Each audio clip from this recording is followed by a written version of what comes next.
ايه رأيكم ب 600 جرام صدور فراخ نعمل تشيكن بوبس وكمان نعمل شاورما حلوة قوي بكمية كبيرة زي ما احنا شايفين. جاهزين؟ الشاورما كان طعمها حلو قوي.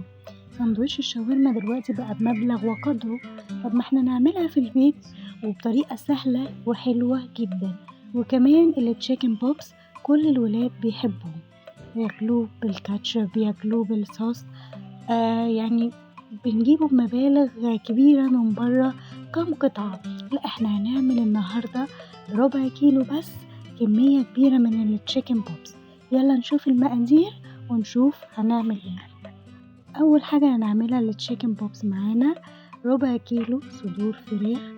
دوت صدر فرخة عامل ربع كيلو متقطع مكعبات كبيرة، ولازم تقطعيه يكون شبه مجمد، ما يكونش فاكك، تمام، عشان يمسك معايا وانا بفرمه.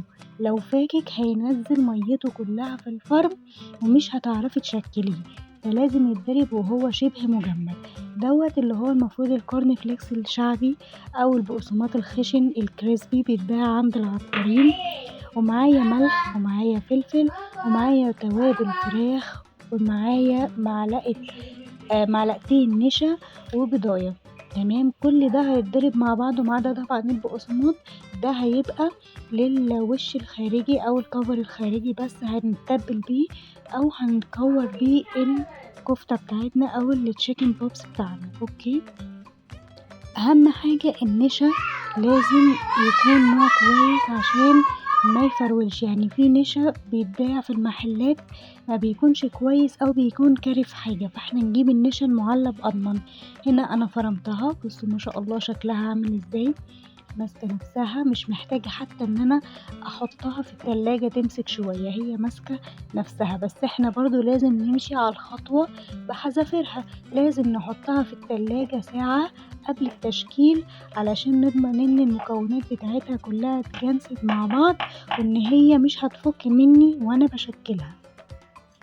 بس قبل ما نبدأ في باقي الوصفة ما تنسوش اشتراك في القناة ولايك وكومنت حلو بدعوة حلوة زيكم، واكتبولي ايه الوصفات اللي انتوا حابينها، ولو حد عنده سؤال او حاجة مش مفهومة في الوصفة يسيبها لي في كومنت. تمام، هنا انا بعد ما طلعتها من التلاجة قعدت ساعة في التلاجة، جبت بقى شوية زيت. انا مش هتبلها لا بيض ولا بقسماط ولا اي حاجة تاني، هي شوية زيت هشكلها التشكيل اللي انا عايزاه. احنا طبعا هنا نعملها تشيكن بوبس، فهنحط هنا زيت وهننزلها في البقسماط بتاعنا او الكريسبي بتاعنا. تمام، بالشكل ده. ما شاء الله اللهم بارك، جميلة وماسكة نفسها ازاي، ولسه كمان عند القلي فظيعة، لا بتفك ولا بتكلكع مني، بتحسي مثلا ان هي مكتومة من جوه، بالعكس بتبقى حلوة جدا جدا وهتعجب الولاد جدا. وبدل ما نشتريها من بره ما نعرفش ايه مكوناتها ولا هما بيحطوا فيها ايه، انا عملتها بفراخ صافي، لا حطينا عليها فول صويا ولا حطينا عليها برغل ولا حطينا عليها اي حاجة، فراخ صافي. انتي ضامنة انتي غسلها ازاي، وضامنة المكونات اللي ولادك بتاكلها، وكمان يعني وفرت لك. يعني احنا جايبين هنا صدور فراخ 600 جرام، عملنا منها كمية شاورما كبيرة وعملنا منها كمان تشيكن بوكس. تمام، وعارفين احنا هنا بنحط ايه واحنا هنا بنحط ايه، يعني ما شاء الله توفير ونظافة. بصوا شكلها عامل ازاي، اللهم بارك، جميلة جدا. صلى الله على سيدنا محمد. وما ننساش دعاء الرزق، اللهم بارك لنا فيما رزقتنا. الدعاء ده برضو بيزود الرزق ما شاء الله، بيخليك تحس ببركة في الأكل. والحمد لله الذي رزقنا من غير حول منا ولا قوة. وسورة قريش، كل الحاجات دي بسم الله ما شاء الله بتحس ان كمية الأكل حتى لو صغيرة ربنا بارك فيها جدا. طبعا الحاجات دي احنا هنعملها بقى بتوسع تاني اكتر في رمضان وتجهيزات رمضان وحاجات السحور وحاجات الفطار.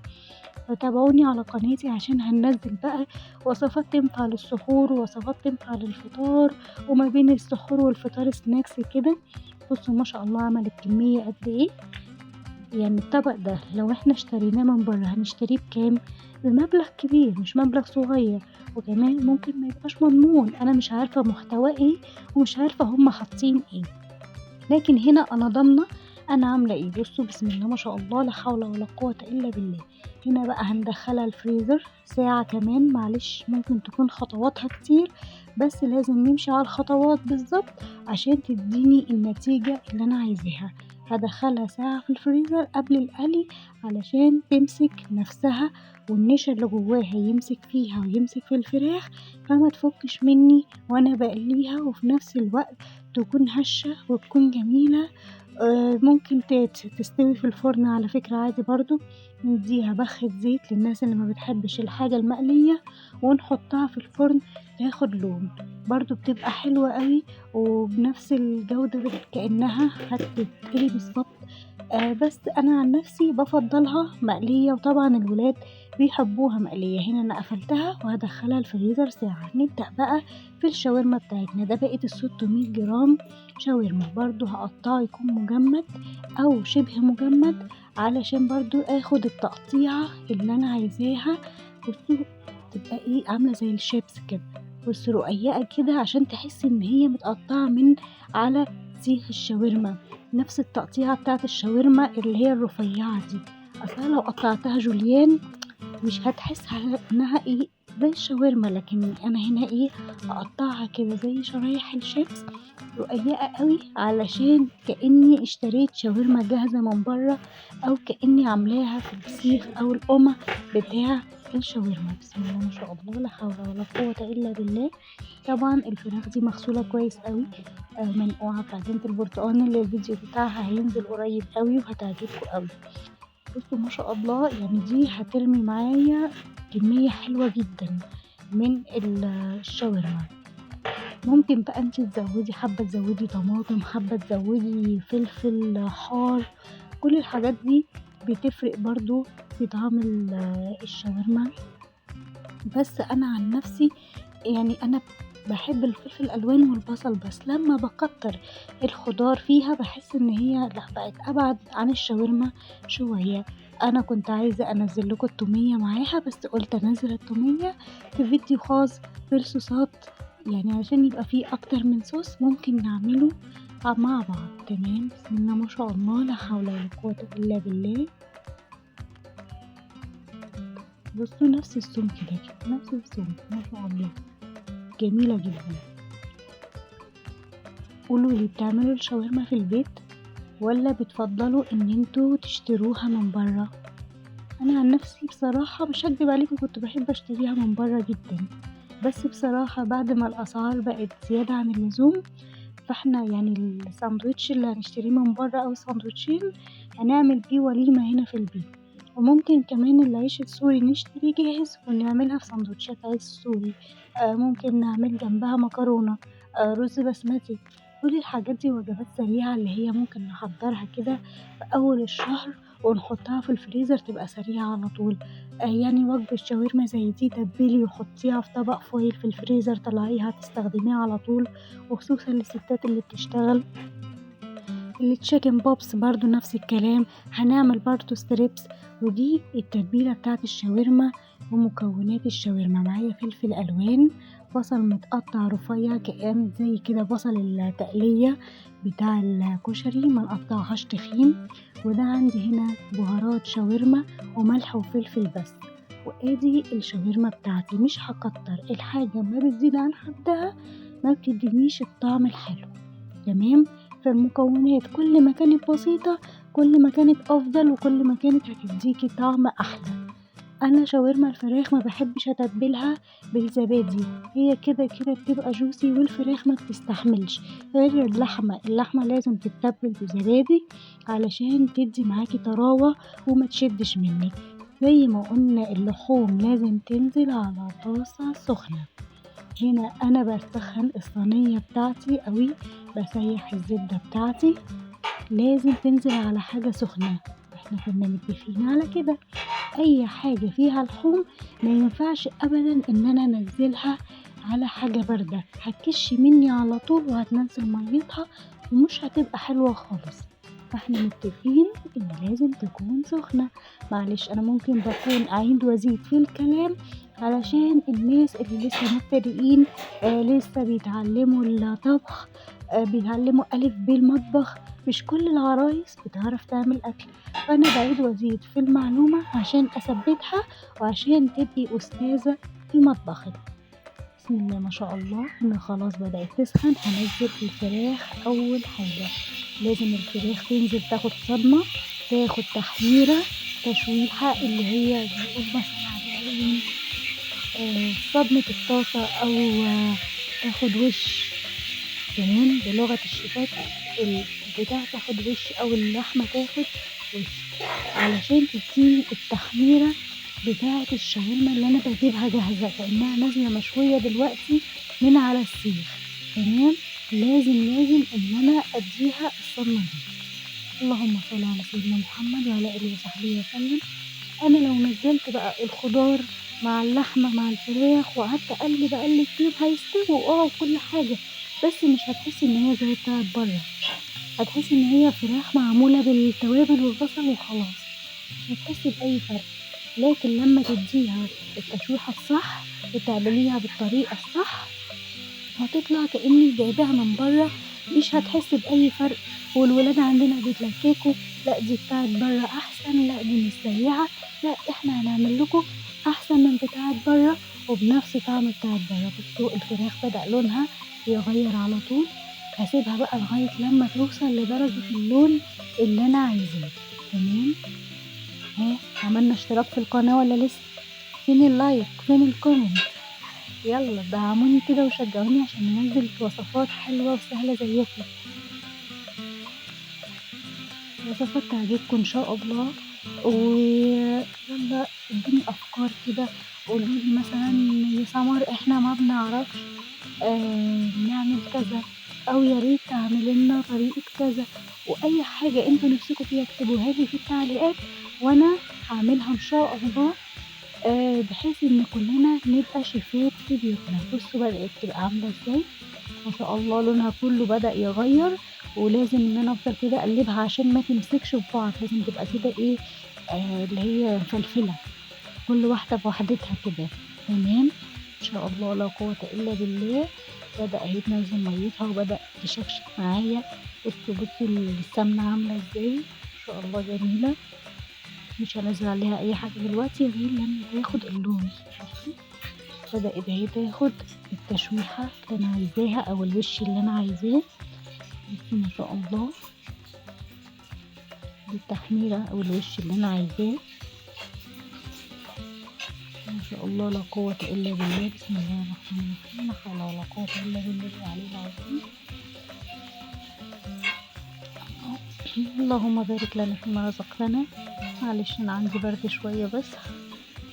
ما شاء الله الله اكبر. بصوا بدأ لونها كله يبقى ازاي من جميع الجنان. هنا بقى نحس بتحميرتها ونحس بجمالها. ننزل بقى ايه التوابل تاخد ريحة مع الزبدة كده، تتشوح شوية مع الفلفل. مش هنزل بالخضر الأول، دقيقة بس كده اشوح التوابل مع السمن كده مع الفراخ علشان تطلع ريحة التوابل كده وتظهر وتفحفح في الخلطة بتاعتي. تمام، ما نزلش الخضار الأول، نخلي الخضار في الآخر، بس استنى لما تلون شوية كمان وابدأ بقى انزل بايه بالتوابل بتاعتي. معلش الوصفة دي لازم تتعمل بتوابل شاورما من حتة موثوق فيها، لان في ناس بتحط عليها قرفة او تحط عليها اللي هو ينسون نجمة، ما بتبقاش حلو. فهاتي الشاورما او التوابل الشاورما من حتة موثوق منها، بيكون بس هو فيها حاجات بسيطة بمكونات بسيطة تدي طعم حلو. بصوا ما شاء الله الله اكبر، قلبت ريحة المطبخ. احنا هنا بقى ننزل بالخضار ونسيب الخضار ينزل ميته مع الفراخ، واوطي واقلب شوية واغطيها.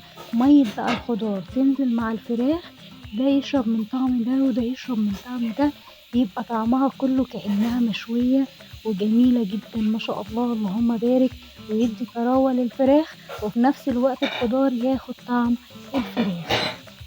انا قلبت هنا خلاص، هسيبها بقى كده مع نفسها وهغطيها واسيبها بقى ايه تستوي كده واحدة واحدة على اقل من مهلها.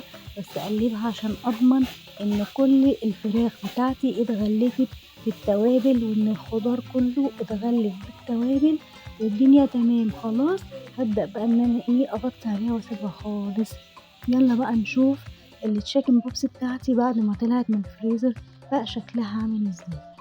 وما شاء الله ماسكة نفسها وشكلها يفتح النفس من قبل ما تتعمل ما شاء الله. برضو هسخن الزيت قوي زي ما قلنا اي لحوم بتنزل على زيت سخن.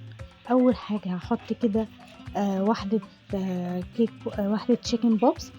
اشوف درجة الحرارة كويسة كنوع من الاختبار. لقيت اني تمام الدنيا بدأت تسخن معايا وان الزيت بدأ يغلي حوالين التشيكن بوبس. هبدأ ان انا انزل باقي الكمية.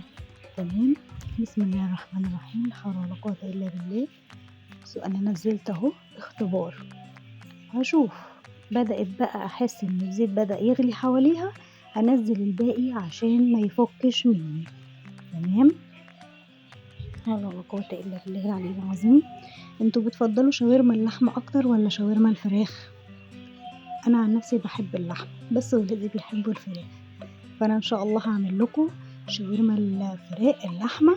وهنعمل معاها برجر اللحمة كمان في البيت في فيديو واحد علشان برضو نوفر وتبقى استعدادات لرمضان. هنا بقى خلاص بدأت تغلي اهي او بدأت تسخن قوي.